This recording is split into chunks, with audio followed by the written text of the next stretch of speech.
हाँ, hello student, हमारा है आज समाकलन का थर्ड लेक्चर। तो फर्स्ट में हमने सिर्फ फॉर्मूलाज डिस्कस किए, बेसिक जो हमें इसमें यूज करना है, और मैं उन्हीं को आज रिवाइज करा रहा हूँ क्योंकि अब हमें यहाँ से समाकलन को आगे लेकर जाना है। ठीक है, तो आपने क्या देखा था कि सर हमारे पास त्रिकोणमिति फलन होते हैं, 6 होते हैं। क्या होते हैं? देखो, एक sin x आया, एक cos x आया, आपके पास एक tan फंक्शन आएगा, फिर cot फंक्शन है, फिर आपके पास है sec, फिर आपने कहा cosec फंक्शन, यानी कि फलन, जो हम हिंदी में कहते हैं उसको त्रिकोणमिति फलन। तो मेरे पास 6 फलन है। अब मैंने सिर्फ 4 के फॉर्मूले देखे हैं आपके पास। इसका समाकलन minus cos x plus c बोलेंगे आप। cos का समाकलन आपके पास है प्लस का साइन प्लस सम c। फिर sec स्क्वायर का समाकलन मेरे पास आया tan, और cosec स्क्वायर का समाकलन मुझे मिला माइनस cot x। मैंने बाकी दो यहाँ लिखे हैं कि समाकलन मुझे निकालना होगा sec इंटू tan का, फिर integration of sec x into tan। आपने कहा प्लस का sec, क्यों? क्योंकि आपको याद है कि डेरिवेटिव ऑफ sec जो आपने याद कर रखा है वो मेरे पास होता है sec x into tan x। तो यानी कि इसका जो उल्टी चीज होगी वो बनेगी समाकलन, वो ये रहा। वैसे बाकी फंक्शन भी मैंने लिखे हैं। ठीक है, अब इसका जो आप लिखोगे minus of cot x plus का c बोलेंगे। क्यों बोलोगे? क्योंकि आपको इसका रिजल्ट याद है कि cot का जो अवकलन होता है x के सापेक्ष में वो माइनस cosec स्क्वायर x होता है। Sorry, it's cosec not cot, cosec plus c। इसका क्या आएगा आपके पास? cosec square x। ठीक है, तो अब आपने क्या लिखा उसके बारे में कि सर फिर बाकी tan कहां गया, cot कहां गया, sec कहां है और cosec कहां है? तो मैंने क्या लिखा है कि जब हमारे पास इसका पार्ट नहीं मिला ना हमें, तो इसलिए अभी हमने इसको रोक दिया है कि हम इनकी बात करेंगे बाद में, यानी कि 7.2 में मिल जाए या 7.3 में इसका कोई कॉन्सेप्ट हमें मिल जाए कि how to integrate this function. ठीक है, तो उसके लिए अपन बाद में बात करेंगे। पहले अपन काम करते तो हमारे पास 4 फंक्शन यहाँ लिखे हैं और 2 यहाँ पे लिखा हुआ है, तो हमारे पास टीगो के सिर्फ 6 फंक्शन बचे हैं। लेकिन ये 4 तो बिल्कुल दूसरी चीजें आ गई जो एकदम इन 6 से अलग है, क्योंकि tan भी नजर नहीं आ रहा, sec भी नहीं है, ना cosec और ना cot। तो ये हमारे पास 2 एक्स्ट्रा फंक्शन है, उसको हमने बोला पावर फंक्शन। ये हमारे पास आया मल्टीप्लाई ना 2 फंक्शन का इनटू आ रहा है, एक sec और एक tan, तो ये मल्टी फंक्शन हो गया। ठीक है, अब देखो, तो हमारे पास सिर्फ मेन पार्ट क्या है, सिर्फ ये फंक्शन आगे को याद करना रहेगा। और इसका लिखा था आपने e की पावर x, इसका आपने कहा था last time log of mod x plus का सम c। बाय मिस्टेक आप इसको कभी भी x की पावर माइनस में लिखा ताकि आप डरो ना कि 1/x को हमेशा आप ये आंसर बोलोगे, कभी भी आप बुक में ऐसा नहीं लिखोगे, क्योंकि अगर आपने इसको ऐसा लिख दिया तो ये फेल हो जाएगा। क्यों? क्योंकि आपको याद होगा अपना पावर फंक्शन का समाकलन कि उसकी पावर में हम एक ऐड करेंगे और वो चीज डिवाइड करोगे प्लस का सम c। अगर आपने ये वाला पार्ट इसमें अप्लाई कर दिया तो आपका रिजल्ट नहीं मिलेगा, इसलिए आप हमेशा 1/x को log x बोलोगे। कभी भी आप इसमें कन्वर्ट करने के बाद इसमें ट्राई मत करना। ठीक है, अब इसका लिखा था आपने a की power x upon log a with base e plus some constant. अब ये a क्या है? Some real number but always positive, तो ये हमेशा धनात्मक होगा, जो 0 से बड़ा होगा। अब ये फ्रैक्शन में आएगा तो कोई दिक्कत नहीं है। और इसको तो हमने लिखा है पावर फंक्शन कि इसका वैल्यू पावर प्लस फिर चीज नीचे प्लस का c, और 1 जब आएगा यानी कि एनी कांस्टेंट, तो कांस्टेंट इनटू उसका वेरिएबल प्लस सम c, तो short form x plus c। तो ये आपके पास कुछ बेसिक जो रिजल्ट हैं वो आपको पॉइंट 1 में अप्लाई करना है। विदाउट दिस फॉर्मूलाज आप नहीं कर सकते एक्सरसाइज पॉइंट 1 या पॉइंट 2। ठीक है, अब देखते हैं एक्सरसाइज में क्या लिखा है। अब देखो, आपके पास पहले एक एग्जांपल लिखा उसने कि निम्नलिखित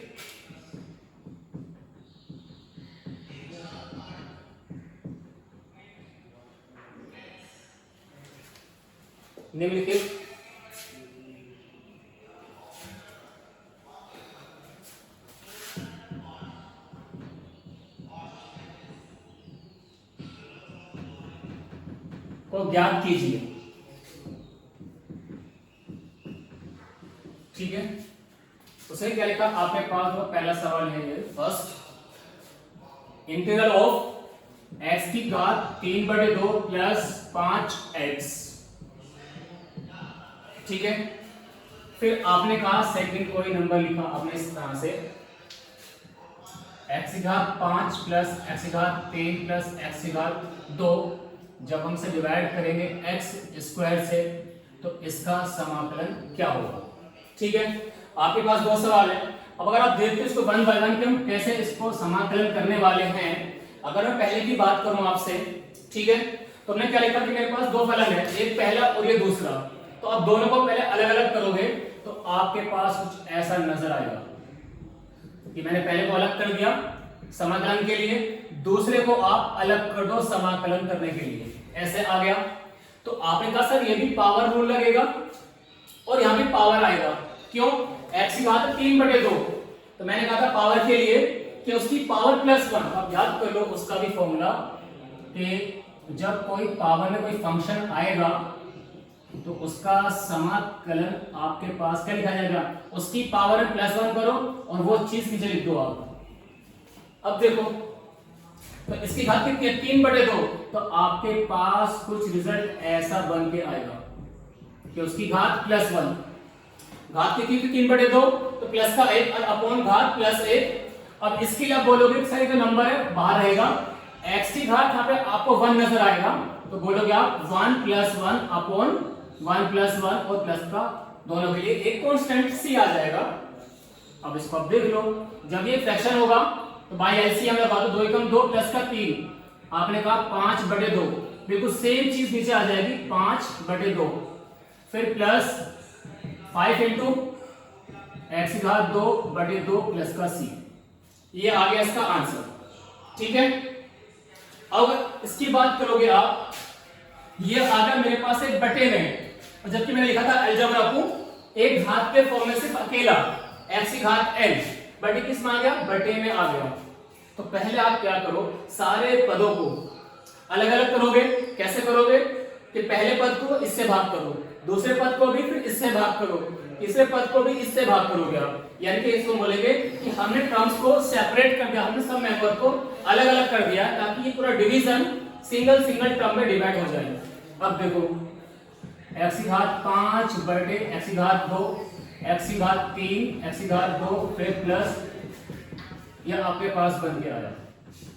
ठीक है, अब लगा दो इसमें आप लॉज ऑफ एक्सपोनेंट यानी घातांक के नियम कि इसकी घात 5 से नीचे 2 होगा तो इनकी घात कम हो गया 3 आ जाएगा, इस वाले मेंबर में देखो घात 1 आ जाएगा और इसके लिए सिर्फ 1 बचेगा। क्यों बचेगा? ये पूरी फैमिली इससे कट जाएगी, कहते हैं 2/2, 2 × 2, 2 × 2, इस तरह से ये भी आराम से कट जाएगा क्योंकि दोनों का घात बराबर आ रहा है। अब 3 फलन आ गए, ये पहला, ये दूसरा, ये तीसरा। अब तीनों को आप अलग अलग समाकलन कर दो। आपके पास पहले से पावर रूल ही नहीं है वाला, देखो ठीक है कि जब ये x की घात 3 है तो आप बोलो सर घात +1 अपॉन, देखो 3 और 1 4 बन गया, इसकी घात है 1, आपने बोला इसका समाकलन आएगा इसकी घात +1 तो बटे 2 आ जाएगा, और जब ये 1 है तो 1 का समाकलन मैंने लिखा था स्टार्टिंग में, वो हमेशा x आया। x मतलब जिसके रेस्पेक्ट में आप बात करोगे, मैं कहता dy, मैं लिखा आंसर y, टाइम बोलता 1 × dz यानी कि आंसर बनेगा z। तो जो भी अल्फाबेट के सापेक्ष में आप करोगे समाकलन तो नंबर का उसमें गुणा कर देते हैं, तो 1 का x आ जाएगा और प्लस c। इसको तो अरेंज कर लो।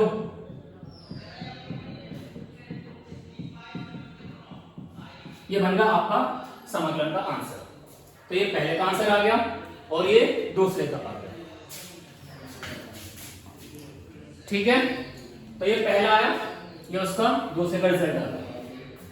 सिर्फ बहुत चीजें इजी है, अगर आपको सारे फॉर्मूला आराम से याद हो जाएं तो बिल्कुल आप आराम से लगा सकते हो। इसके लिए देखो ये वाला मेंबर आया, इसको मैंने अलग कर दिया, इसका अलग समाकलन बनकर आया, इसका अलग होके आया, फिर आपने इनकी घात को सरल कर लिया थोड़ा सा। ठीक है, जो आपकी 8th क्लास में 9th क्लास में ये रूल था कि दो नंबर कैसे जोड़ेंगे, कैसे घटाएंगे, सिर्फ मैंने वही लिखा है, कोई मैंने नई चीज नहीं बताई आपको। यहाँ पे बिल्कुल सेम तरीका था, बस फर्क क्या आ गया, ये दो पार्ट का डिवीजन आ रहा है, उनको हम भाग कर रहे थे। हमारे पास अभी तक भाग का मैंने कोई भी आपको रूल नहीं बताया, आप देख सकते हो। तो इसलिए मैंने सारे मेंबर्स को अलग अलग करके दिखाया। फिर ये बदलता चला गया, जो आपकी 8वीं क्लास में एक टॉपिक था घातांक के नियम, तो उससे मैंने इसको चेंज करके ये बना दिया। अब इसका अलग समाकलन, इसका अलग होके आया और इसका अलग बना, ठीक है। अब देखो इसके बाद है कुछ और सवाल, देखो आपकी एक्सरसाइज आती है, पॉइंट बहुत इजी है, सिर्फ आपको सारा फॉर्मूला बेस्ड काम करना है, कोई चीज अलग नहीं है उसके अंदर। सारे सवाल में बिल्कुल फॉर्मूला एकदम डायरेक्ट यूज करना है, लेकिन पहले आपको याद करना होगा, ठीक है। अब देखो तो मैथमेटिक्स बहुत आसान है अगर आप अच्छे से स्टडी करते रहो घर पे बैठकर। अब देखो तो अगर आप बात करते हो 7.1 की मेरे से, ठीक है, तो हम कैसे उसको इंटीग्रेट करेंगे या कैसे हम उसका समाकलन करेंगे। आपके पास एक सवाल यह आता है,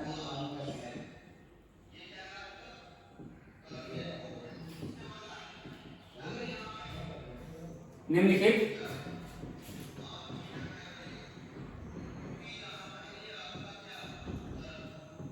को हल कीजिए। तो अगर लिखूं आपको पहला पार्ट, तो आपने क्या लिखा, तो आपके पास एक क्वेश्चन आगे लिखा होगा कि हमें लिखना है integration of cosec x into cosec x plus cot x d x. आपके पास सेकंड आया, हमें समाकलन करना है 1 minus sine x whole thing divide by cos square x. अब देखो सिर्फ मेरे पास दो सवाल नहीं है, मुझे इनका निकालना है समाकलन। आपने क्या बोला सर, जो पहला सवाल है बहुत इजी है,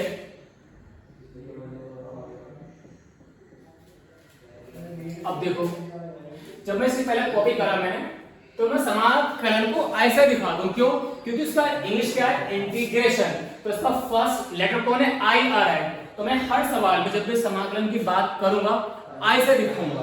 तो मैंने कहा आई बराबर, मेरे पास ये नंबर आया, फंक्शन है cosec x into cosec x plus cot x plus का कोट एक्स इंटू डीएक्स। तो पहले आपने क्या देखा कि सर ये दो फंक्शन आपस में गुणा करते हैं, बोलो कोई बात नहीं है, पहले आप इनको आपस में गुणा करके देखो, तो बहुत अच्छा सवाल बन जाएगा आपके पास अगर एक नजर देखोगे आप।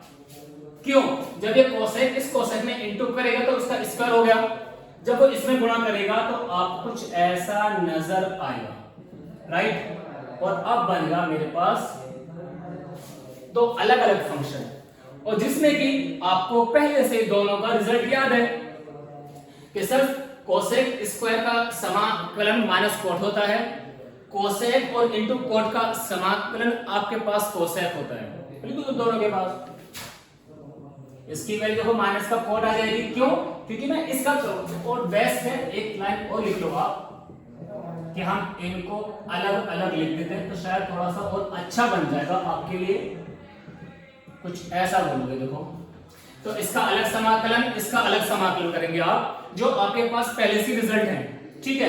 तो आपने क्या बोला सर, ये तो बनेगा माइनस कोट, जब मैं इसकी बात करूंगा इसे आप बोलेंगे माइनस कोसेक एक्स, ठीक, और उसका फिर कोई कांस्टेंट ऐड कर दो आप, तो ये भी माइनस में आ गया रिजल्ट, ये भी माइनस में आ गया, तो प्लस माइनस माइनस, क्यों, मैं इसको और थोड़ा सा सिंप्लीफाई कर लूं। ये था आपका फाइनल आंसर, ठीक है जी। जो सेकंड की आप बात करते हो मेरे से कि सर अब आप ये बताओ सेकंड को कैसे हम हल करेंगे, बोले तो और भी इजी हो गया। कैसे हो गया, देखो मैंने से आई मान लिया, सवाल को मैंने लिखा 1 माइनस साइन एक्स अपॉन कोस स्क्वायर एक्स। मुझे करना है इसका समाकलन। तो आपने क्या बोला था सर, जब ये चीज डिवाइड में आ गई, जब हम इस फलन को इससे भाग दे रहे हैं, हमारे पास तो कोई ऐसा रिजल्ट है नहीं कि भाग को हम कैसे समाकलन करेंगे, तो फिर तुमने दिमाग लगाया कि मेरे पास कुछ ऐसा ना हो जाए हम इन दोनों मेंबर को अलग अलग करें। तो यानी कि इसको इससे भाग कर दो, इस वाले को इससे भाग कर दो, जैसे कि हमारे पास पहला सवाल था। अब देखो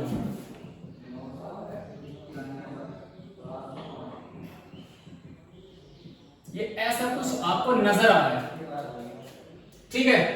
अब देखो तो इसको मैंने अलग कर दिया, इसको अलग कर दिया। अब करूंगा पूरे का समाकलन, तो सर अभी तक तो समझ में नहीं आया। बोले बेटा कोई बात नहीं, 1 अपॉन cos है तो तुमने ट्रिग्नोमेट्री में याद कर रखा है 10th क्लास में और 11th में, जब 1 अपॉन कहीं cos आता है तुमने उसका नाम लिखा था sec थीटा, यानी कि sec and cosec, sorry sec and cos एक दूसरे का रेसिप्रोकल होता है। वैसे ही क्या बन जाएगी फिर ये sec स्क्वायर x। क्यों? क्योंकि 1 अपॉन cos बनेगा sec, लेकिन उसकी घात 2 तो सेम पावर उसके पास रहेगा, उसे आप नहीं हटा सकते। तुमने क्या देखा सर फिर ये क्या बनेगा? बोला इसके अंदर एक तरीका बेटा, ये साइन है अपॉन cos स्क्वायर है, तो मैंने कहा इस cos को 2 बार लिखो ना, जब घात 2 है तो cos इंटू cos बनेगा, तो एक cos से साइन की मदद से बन जाएगा tan, जो एक cos रहेगा। और सब कुछ इजी कर लो, थोड़ा टफ ना हो जाएगा। वेट ये थोड़ा टफ हो जाएगा फिर, नहीं हो गया ठीक है ना, इजी है। तो माइनस ऑफ आप बोलेंगे कि सर अगर इसको हम देखो मैं यहाँ लिख देता हूँ इसकी थोड़ी सी स्टोरी, ताकि मेरी एक लाइन बच जाएगा, बस और कुछ नहीं है। ये का देखो साइन अपॉन मैंने cos इनटू cos कर दिया है, तो आपने क्या बोला इसकी कहानी को कि सर हम पहले इसके अकॉर्डिंग लेके इसको इनटू 1 मान लूंगा मैं, तो एक साइन को जब cos से अरेंज करूंगा आपको कुछ ऐसा बनेगा और दूसरे को 1 बाई cos कह दूंगा। तो आपने क्या बोला है सर ये बनेगा tan, ये बनेगा sec, तो मैंने कहा tan x और इनटू sec x। तो मुझे याद आ गया ये पूरी फैमिली बनने के बाद यहां से अगर आप देखोगे बन जाएगी sec x into tan x पूरा क्लोज, और यहाँ पे उसका समाकलन, राइट है। तो बोले सर तो और भी इजी हो गया, इसका भी हमें आंसर पता है और हमें इसका भी पता है। बोला वेरी गुड लिख दो। तो देखो पहले आपने इसको अलग करके देखा, आपने इसको भी अलग करके देखा, ठीक है। तो इसका मान कितना आ गया आपके पास, पहले से आपको रिजल्ट याद है 10 होता है इसका समाकलन, इसका समाकलन होता है ओनली sec x, तो निशान जो होता है ऐसे ही रहेगा और प्लस का c, ये बन गया आपके पास दूसरे का आंसर। तो चीजें बहुत आसान है, बस आपको फॉर्मूला याद करना है।